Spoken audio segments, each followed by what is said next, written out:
예, 연약함과 병을 대신 짊어지신다. 연약함과 병을 대신 짊어지신다라는 제목으로 하나님 말씀 증거하도록 하겠습니다. 5장, 6장, 7장이 산상수훈입니다. 예수님이 산에서 말씀하셨습니다. 이제 내려오셔서 삶을 보여주고 있습니다. 제일 먼저 오셔서 한 일이 뭐냐? 병자를 고치신 일입니다. 그게 8장, 9장입니다. 그러니까 가장 약한 사람들을 만나셨다는 것입니다. 첫 번째 만난 사람이 나병 환자입니다. 제일 연약한 사람이죠. 저주받은 병이고 격리되고 아마도 이보다 더 고통이 심한 병은 없다고 생각합니다. 나병 환자를 만났습니다. 나병 환자가 뭐라 그러죠? 주님이 원하시면 나를 고칠 수 있습니다. 딴 거 묻지 맙시다. 예수님이 뭐라 그래요? 내가 원한다. 내 믿음이 너를 구원했다. 너 낫게 될 것이다. 우리에게도 똑같이 말씀하십니다. 주님은 우리가 낫기를 원하십니다. 그게 중요한 우리 기도의 근거예요. 세상은 어떻습니까? 우리 골탕 먹이를 원해요. 그래서 뭐 칠면조 사회에 그런 거 들어봤죠. 칠면조 하나가 상처를 입으면 나머지 칠면조들이 다 공격을 해버린대요.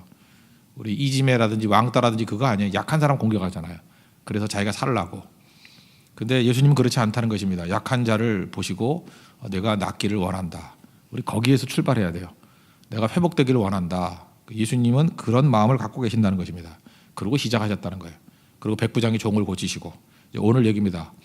오늘은 이제 두 가지 예수님을 볼 수 있는데 아픈 사람을 고치시는 예수님 첫 번째고 두 번째는 머리 둘 곳이 없는 예수님. 표지만 보고 한번 분석해 보겠습니다. 첫 번째는 아픈 사람을 고치시는 예수님이에요. 여기 등장하는 병자는 베드로의 장모님입니다. 14절 보니까 베드로 집에 가셨는데 장모가 열병으로 앓아누운 것을 보셨다. 손으로 만지시니까 열병이 떠나갔고 그 장모님이 일어나서 예수님께 수정 들더라. 아주 간단한 얘기입니다. 장모님이 누구예요? 가족이죠. 여기 보니까 세 가지 얘기를 하고 있습니다. 보셨다, 만지셨다, 고치셨다. 우리도 마찬가지입니다. 주님께 나아가면 보시고 만지시고 고쳐 주신다는 것입니다. 근데 문제는 이거예요. 우리는 보통 이렇게 생각합니다. 내가 신앙을 가져야 내가 고침받을 수 있다라고 생각하는데 여기 베드로의 장모가 믿음이 있었다는 근거는 없는 것 같아요. 그러니까 신앙을 가지고 있는 사람의 가족도 고치시는 예수님이라는 것입니다.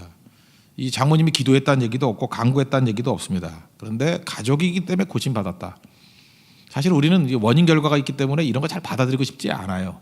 그래서 샤프한 목사님들 그러죠. 자기 믿음 갖고 해야지 뭐 여자 치맛자락 붙들고 가면 되느냐. 예, 맞습니다. 그거 틀린 얘기는 아닌데 치맛자락 붙들고 천국에 못 가시면 병은 나올 수 있다고 생각을 해요. 그죠? 아내의 기도 때문에 예수 전혀 안 맞는 술꾼이라도 병은 나올 수 있다고 생각을 하고 화랑방탕한 아들이 병은 나을 수 있다고 생각을 해요. 그 왜 그렇습니까? 주님께서는 그 사람을 통해서 그 능력을 행하시기 때문에 그래요. 우리 가족들의 질병에 대해서 우리가 책임을 가져야 됩니다. 왜냐? 내가 기도하면 나아요. 적어도 믿음까지는 모르지만 전도해야 되겠지만 하나님의 백성들을 통해서 하나님께서 이렇게 낫게 하는 역사가 벌어지게 된다는 것입니다. 마가복음 2장에도 보니까 그 중풍병 앓은 친구가 있었는데 그 사람이 믿음이 있다고 얘기를 안 해요. 4명의 친구가 믿음이 있었죠. 그 친구들의 믿음을 보시고 고쳐주셨다. 가족하고 똑같은 얘기죠. 우리 주변에 있는 사람들을 고쳐주신다는 것입니다. 우리가 보통 그 옆 사람의 감기 때문에 감기 걸리죠. 전염되죠. 나쁜 것도 전염되지만 좋은 것도 그 사람 때문에 낫게 되는 일 하나도 이상한 거 아닙니다. 그래서 우리를 복의 근원, 축복의 통로 이렇게 이야기한다는 것입니다. 실제로 우리 교회에서 그런 일이 벌어져요. 서울에서 기도하던 딸 때문에 지방에 있는 아버지가 나왔어요. 분명히 그건 연결돼요. 그거. 서울에 있는 어머니의 기도 때문에 지방에 있는 딸이 뭐 아기를 갖게 됐고 오랫동안 못 가졌다가 이게 가능하다고요. 주님께서는 원하십니다. 그리고 보시고 만지시고 고쳐주시는 분이라는 거. 우리 가족들의 연약함들을 놓고 기도하십시오. 하나님께서 이렇게 세워 주신다는 것입니다. 그 다음에 그 저녁이 됐어요. 절이 저물게 되니까 16절 17절 보니까 이제는 귀신 들린 사람들을 또 많이 데리고 오네요. 예수님께서 말씀으로 귀신들을 쫓아내시고 또 병든 자들을 다 고쳐주셨다. 저는 이게 만이라는 단어하고 다 고침 이게 되게 중요하다고 생각을 해요. 예외가 없어요. 다 고쳐주셨다는 거예요. 귀신 들린 사람의 특징이 무엇입니까? 아름답지 못하죠. 귀신 들리고 뭐 아름답다 그런 사람이 누가 있어요. 그죠? 고달픈 인생입니다. 자기도 원하는 게 아니잖아요. 귀신은 그 포제스트 오브 사로잡히는 거거든요. 사로잡히는 거니까 자기 뜻대로 안 되잖아요. 누가 그러고 싶어 그러나요? 그런데 예수님이 귀신 들린 사람들을 많이 데리고 오실 때 하나도 부담스러워하지 않았고 말씀으로 고쳐주셨다는 것입니다. 그리고 그의 인생의 아름다움을 회복시켜 주신다는 거예요. 뭐 우리 귀신까지는 아니지만 영적인 세계라 그러면 우리도 무슨 뭐 중독이 된다라는 거 다 그거 아니에요? 사로잡히는 거 아니에요? 쇼핑 중독, 뭐 성 중독 또 뭐 있나요? 뭐 그 어떤 사람은 뭐 도둑질 하는 것도 중독이 되는 경우도 있대요. 게임 중독. 우리 뭐 다 이렇게 내 능력, 내 힘 갖고 안 되는 것들이 있잖아요. 그것도 일종의 귀신 들린 거 아니겠어요? 크게 보면은 내 힘이 아니라 또 다른 영적 세력에서 끌려가는 거. 예수님께서 많이 오시는 거 부담스러워하지 아니하시고 고쳐 주셨다는 것입니다. 어제 제가 말씀드렸죠. 어떤 선교사님 나병 환자촌에서 일하는데 아들이 계속 반항을 하는 거예요. 내가 선택한 길도 아닌데 이게 무슨 고생이냐고. 학교 가려고 그럴 때 일반 마을을 지나가야 되는데 돌멩이 던지고 핍박당하고. 그러니까 정체성에 혼란이 오는 거예요. 내가 한국 사람인지 그 나라 사람인지, 내가 이렇게 건강한 사람인지 나병 환자인지 혼동이 오는 거예요. 도대체 난 뭐냐고. 그렇게 원망하고 그렇게 힘들어하던 아들인데 우리 많은 사람이 삐뚤어 나갈 줄 알았어요.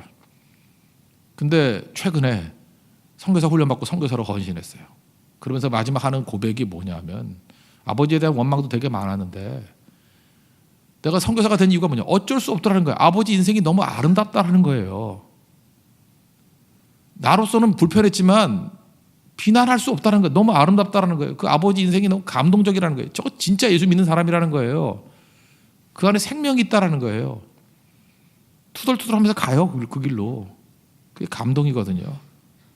우리 인생에 그런 것들이 있어야죠. 우리가 뭐 잘 나가고 잘 살고 그게 문제가 아니라 감동이 있는 인생이 돼야 된다는 것입니다. 여러분 지금 추구하는 게 뭡니까? 우리 많은 사람들은요. 지금도 그래 돈 많이 벌고 또 뭐 좋은 차 타고 좋은 집에 있고 그래서 목적은 뭐냐 하면 남이 부러워하는 삶이에요. 남이 부러워하는 삶을 살라 그러다 보면 알게 모르게 내가 원하도 원치 않다 많이 죽이는 거예요. 남 집 밟고 일어서야지 부러운 인생이 되지요. 안 그래요? 여러분들이 만약에 예를 들어서 내가 집을 샀는데 뭐 집값이 많이 올랐다. 뭐 어떤 분이 그러더라고요. 요즘에 뭐 강남 집값이 뭐 10억이 올랐어요. 뭐 이러더라고요. 그러면 그게 복입니까? 그게 올라갔다 그러면 나머지 게 성실하게 살던 서민들은 그 피해 입는 거 아니에요? 그런 거 아니에요? 상대적으로. 그래서 뭘 잘됐다고 하는 사람들을 보면은 결국은 알게 모르게 자기하고 의도하고 관계없이 죽인 거예요. 어떤 사람은 보험 이런 게 잘 돼가지고 그죠? 뭐 보험 가지고 이렇게 병원이 잘 되잖아요. 그러면 그거 병원에 안 간 정상적인 사람 보험료가 올라가는 거 아니에요? 그 도둑질인 거 아세요? 여러분들이 블랙 코슈머가 돼가지고 물건 사고 난 다음에 맨날 리턴하고 바꾸고 되게 지혜롭죠. 나는 뭐 3개월 쓰고 난 다음에 바꿨다. 미국 애들은 그래. 1년 쓰고 난 다음에 컴퓨터 바꿨대. 그 도둑질인 거 아세요? 그렇게 해놓으면 정상적인 가격을 치르는 사람들이 있고 가격이 올라가잖아. 그거 계산해서 넣는 거거든요. 리턴하는 계산을 넣는 거예요. 거기 안에. 그래서 이렇게 악한 사람들의 행동을 계산에 넣는 거예요. 그걸 n분의 1을 나눈 거 아니에요. 그럼 그 삶이 도둑질이 아니에요? 그 대부분이 우리가 그런 식으로 하는 걸 지혜라고 생각하면서 남들이 부러워하는 인생을 산다. 그러니까 지금 저도 예외가 아니에요. 우리 인간은 이게 연약한 존재들이고 이게 한계가 있는 존재들이기 때문에 남부럽게 산다라고 할 때는 자기가 알게 또는 모르게 많이 죽인 거예요. 많이 죽인 거라고. 그걸 통해서 세상이 변화되지 않는다는 것입니다. 우리 추구가 달라져야 돼요. 감동이 있는 인생이 돼야 됩니다. 그러면 아름다워요. 감동 있는 인생이 뭐냐? 뭐 감동 줄라 그러는 게 아니에요. 예수님 따라가면 아름다워요. 그 인생 살아야죠. 예수님이 하신 일은 뭐냐면 우리 인생을 아름답게 만든 거예요. 다 탐욕에 사로잡혀가지고 우리도 뭐 다 귀신 들린 자 아닙니까? 많이 귀신 들린 사람들을 다 고쳐주셨대요. 우리도 이런 귀신 들림에서 벗어나야 돼요. 그죠? 엉뚱한 데서 벗어나서 정말 아름다운 인생을 사는 그런 하나님의 백성이 돼야 된다는 것입니다. 이건 뭐 노력이 아니라 그 길을 가는 거죠. 그 부산에 가보면 천종호 판사님이라고 계세요. 저보다 나이가 2살 어린데 또래죠. 그 비행 청소년들의 아버지다 이렇게 얘기를 해요. 부산 가정법원에 계신 분인데 장로님이셔요. 참 감사해요. 그 부산 애들 좀 거치잖아요. 그죠? 서울보다 더 거친 것 같아 내가 보니까. 근데 한 1000명 정도 되는 애들 이렇게 판결을 내리면서 호통을 치는 거예요. 막 반성문 쓰라 그러고. 판사님이 그래요. 판사님이 학교 선생님보다 더 무서워. 근데 애들이 그 말에 굴복을 해요. 진심이거든요. 그러니까 정의로운 사랑이에요. 정의를 외치는 판사님인데 그 안에 사랑이 있고 호통을 칠 만한 인생을 살아요. 그만큼 돌봐주고 제가 볼 때 이런 분들 감동을 주는 인생 아니에요? 그렇잖아요. 감동을 주잖아요. 누구보다도 멋지잖아요. 그래서 이 판사님 앞에 서면 이 비행 청소년들이 가슴이 먹먹해진대요. 다. 걔네들이 웬만해서 감동 받아요. 가슴이 먹먹해지면서 변화가 된대요. 그 사랑의 힘 때문에 변화가 되는 거죠. 그 정의를 붙들고 있는 판사가 사랑의 힘으로 사람을 변화시킨대요. 참 이게 멋진 거 아닙니까? 이게 우리가 해야 될 사명이라고 생각을 해요. 우리 잠깐만 나쁜 모델 보지 말고 좋은 모델 보세요. 이렇게 사는 분들도 있고 이게 산상수훈의 인생을 사는 사람들의 모습이라는 것입니다. 그리고 여기 아픈 사람 다 고쳤대요. 병든 자 다 고쳤대요. 건강할 때는 사실 저도 뭐 문제 없고 건강할 때는 성경을 읽어도 잘 감동이 안 되더라고. 뭐 건강할 때 뭐 이렇게 병자 다 고쳤다 그러면 뭐 그냥 넘어가죠. 그런데 진짜 아파봐요. 가족 가운데 본인이 암에 걸리거나 한계에 걸리거나 뭐 무너져 있거나 주변에 사람이 다 따라가거나 그때 주님이 보이는 거예요. 저는 오늘도 이 자리에 지금 알게 모르게 이렇게 여러 가지 질병과 문제를 갖고 있는 분들 예수님이 다 고쳐주심을 믿습니다. 예배가 없어요. 이게 기쁨 아니에요? 뭐 90%만 고쳐주고 10% 남겨뒀다 뭐 이러면 참 힘들 건데 다 고쳐줬대요. 옛날 성경이니까 모두 고쳤대요. 제 버전 몽땅 고쳤대요. 예배가 없어요. 주님께 나가면 다 고침받아요. 예배 두지 마십시오. 다 고치더라. 다 고쳐주셨더라. 우리 그거 붙들고 주님 앞에 나가서 회복의 역사가 있기를 바랍니다. 그러면서 예수님께서 근거를 드시는 거예요. 이사야서의 말씀이죠. 17절을 보니까 우리의 연약한 것을 친히 담당하시고 병을 짊어지셨더라. 우리 사람들은 어떤 사람 좋아해요? 강한 사람 좋아하고 그죠? 건강한 사람 좋아해요. 근데 예수님은 반대인 것 같아요. 연약한 사람을 좋아하시고 병든 사람을 환영하셔요. 그리고 연약한 것을 담당하시고 병을 짊어지셨대요. 얼마나 감사합니까? 그래서 우리는 주님 앞에 연약한 가지고 나갈 수 있어요. 병든 거 가지고 나갈 수 있다고. 주님이 그 짊어지셨다고 약속하셨거든요. 딴 데 가지 마세요. 예수님께 가야 돼요. 연약한 가지고 예수님께 가고 그 다음에 우리의 병듦을 가지고 예수님께 나아가면 치유해 주신다는 것입니다. 그래서 모든 사람의 병을 고쳐주시는 예수님. 오늘 그 예수님 만나는 축복의 시간 되기를 바랍니다. 또 두 번째로 만나는 것은 머리 둘 곳이 없는 예수님이에요. 이거는 십자가의 길을 걸으셨다는 거죠. 핵심은 생명과 미래예요. 내용을 보니까 예수님이 지금 병자 막 고치고 귀신 쫓아내는 걸 보니까 이것도 보는 사람이 있죠. 아 여기 보니까 이거 땅값 오를 것 같아. 그죠? 미래가 보이는 것 같아. 예수님 따라다니면 뭔가 떡고물이 떨어질 것 같아. 이렇게 좀 밝은 사람 있죠. 이제 밝은 사람이 있잖아요. 그게 서기관이에요. 8장 19절 20절. 서기관이 나와서 예수님 어디를 가든지 저는 따릅니다. 그랬다는 거예요. 어딜 가든지 따르겠습니다. 이거 좋은 고백입니다. 아, 예수님 가는 거 따른다는 게 이게 이 고백이 나쁜 건 아니잖아요. 근데 예수님은 그 마음을 아신 것 같아요. 지금 네가 그 타이밍이 중요하거든요. 예수님이 이렇게 병자 고치고 귀신 쫓아내고 영광스러운 거잖아요. 승리하는 거잖아요. 그 타이밍 와가지고 나 예수님 어디든 따르겠어요. 그 타이밍도 중요해요. 이럴 때 고백하면 안 돼, 사실은. 그때 예수님이 뭐라 그러냐면은 여우도 굴이 있고 공중에 새도 거처가 있다. 이게 뭐 별 중요한 게 아니고 나는 머리 둘 곳이 없다. 무슨 얘기입니까? 영광 얻으려고 나 따르면 안 돼. 영광과 부귀, 영화 그런 거 아니고 나는 그런 거 추구 안 하기 때문에 나는 내 머리 둘 곳도 없어. 여우만도 못해. 새만도 못해. 정신 차려. 그리고 따르려면 따르라 그 얘기가 숨겨져 있는 거죠. 또 영광 바라고 날 따르려고 그러면 그거 아니거든. 우리도 개척하고 난 다음에 제 느낌엔 그래. 뭐 아닐 수도 있지만 되게 영광 때문에 그 오신 분들 많았어요. 뭐 나름대로 영광.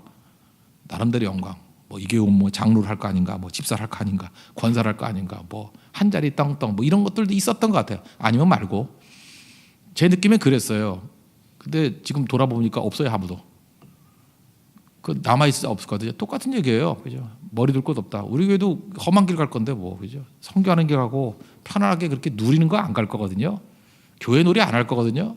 똑같은 얘기예요. 머리 둘 곳 없는 곳이에요. 그리고도 따를래? 그러면 따라야 된다는 얘기죠. 팔복을 보세요. 거기에 뭐 영광이 뭐가 있어요? 심령이 가난한 거, 애통하고 온유하고 뭐 의에 주리고 목마르고 뭐 좋은 게 뭐가 있어요? 그게 복이라는데 그걸 복이라고 받아들이는 사람의 삶의 길이에요. 그래서 예수님은 머리 둘 곳이 없다 그런 거죠. 영광 아니다. 그 다음에 또 하나 그 예수님 따르겠다 그러는데 단 조건이 하나 있어요. 아버지 장사 지내고 오게 해주세요. 이것도 나쁜 거 아니죠. 뭐 효도하겠다는데 뭐 나쁜 겁니까? 이것도 뭐 아침이니까 복잡하게 설명 안 하는데 하여튼 이런 게 있어요. 지금 죽은 게 아니고 아버지 돌아가시고 난 다음에 장례 치르고 온다 그 얘기를 해요. 나중에 온다. 지금 장례가 난 게 아니고. 그때 예수님이 뭐라 그래요? 그 죽은 자들 장사하고 너는 나를 따르라. 야 그런 거 생각하지 말고 그 뒷정리하려고 생각하지 말고 당장 따르라. 그러니까 다 나쁜 얘기 아니에요. 어디든지 따르겠습니다. 그다음에 뭐 아버지 장사 지내놓고 따르겠습니다. 다 틀린 얘기 아닌데 우선순위, 중요도 이게 중요하다는 거예요. 그래서 인생을 살다 보면 우선순위, 프라이어리티가 되게 중요하죠. 뭘 붙들어야 돼요? 생명 붙들어야 돼요. 죽은 것 연연하지 말고 살리는 일을 해야 되고요.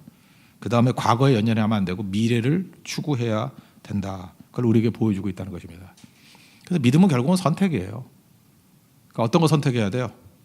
그 예수님의 그 길을 그 십자가거든요. 십자가는 생명과 미래예요. 십자가를 따라간다는 건 언제나 생명과 미래를 따르는 거예요. 그 길을 따라가는 거예요. 믿음의 조상이라고 그러는 아브라함을 한번 얘기해 보세요. 아브라함에게서 중대한 결단 두 개가 있었어요. 창세기 12장의 결단, 창세기 22장의 결단. 우리에게도 똑같은 요구를 합니다. 창세기 12장의 결단은 뭐예요? 떠나라예요. 내 본토 친척 아비 집을 떠나라. 내가 내게 지시할 땅으로 가라. 떠나라. 위치 싸움이거든요. 내가 있는 위치가 좋아요. 평탄해요. 언더우드도 그랬죠. 좋은 데서 청빙한다 그러고 언어 준비 잘했으니까 인도 선교를 가든지 이게 다 좋은 거거든요. 근데 하나님께서 조선으로 떠나라 이렇게 떠난다는 건 불리한 곳이거든요. 이거에 순종해야 돼요. 편한 곳에 머물러라 그러면 안 되고 이 떠나는 훈련을 자꾸만 해야 돼요. 주님이 말씀하시면 내가 떠나겠습니다. 이게 첫 번째 우리에게 요구되는 시험이에요. 이게 테스트라고. 22장의 내용은 뭐예요? 바치라예요. 가장 귀한 아들인데 바치라. 소유에 대한 거예요. 소유를 어느 순간인가 하나님이 주신 축복을 내 거라고 생각하거든요. 내 소유다. 그래서 소유를 한번 내놓는 경험. 소유 중에서 제일 내놓기 쉬운 게 돈이거든요. 한번 돈을 내놓고 그다음에 자기 시간을 내놓고 자기 기회를 내놓고 이렇게 내려놓는 그 순간부터 엄청난 하나님의 파워가 임하게 돼요. 아브라함이 이때부터 부쩍부쩍 달라지잖아요. 창세기 12장 이전과 이후가 다르죠. 위치를 버릴 때 떠나라. 떠났을 때 달라졌어요. 창세기 22장과 그 이전과 이후를 보세요. 완전히 달라요. 바치라. 바치고 난 다음에 그 다음에 영광이 임하고 그의 온전한 믿음이 증명이 되는 거라고요. 우리도 마찬가지입니다. 인자는 머리 둘 곳이 없습니다. 무슨 얘기예요? 십자가 길을 걸어가야 된다는데 십자가의 길을 걷는 것이 믿음인데 두 가지예요. 떠나라, 드리라, 바치라. 이 말씀에 순종해서 일어설 수 있는 하나님의 거룩한 영되기를 바랍니다. 치유죠. 첫 번째는 우리의 모든 병들과 사로잡힌 귀신의 세계에서 우리를 치료해 주신다. 또 하나는 뭐예요? 가치 있는 인생을 살게 만든다는 거예요. 그죠? 이 세상 것이 아니라 정말 생명과 미래가 있는 길로 우리를 인도해 주신다. 우리 속을 치유해 주신다는 거예요. 이런 치유로 건강하게 일어설 수 있는 믿음의 정되기를 축원합니다. 자리에서 일어나겠습니다. 407장 4절 찬양하겠습니다. 4절.